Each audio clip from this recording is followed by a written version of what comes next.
Siapa punya kerja? Kelakar Dia adab tau ni. Apa ni Fan? Cakap betul-betul. Sampai hati awak macam ni dengan cikgu. Di sekolah, dia dibuli.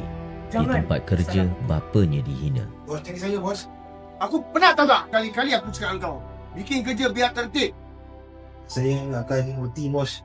Sampai habis saya kerja, bos.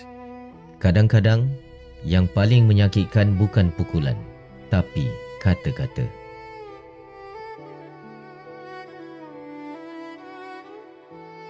Pan, sekolah macam mana hari ni? Si Irfan tu lah. Dia buat Tasha malu depan sekolah tadi. Ayah janji Ayah malukan dia macam dia malukan Tasha tadi. Ayah akan selesaikan. Anak tak guna.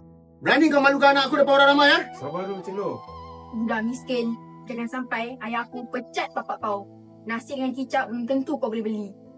Aku nak anak kau berlutut sekarang. Maafkan saya, bos. Biar bos hina saya. Tapi jangan hina anak saya. Anak saya tak bersalah, bos.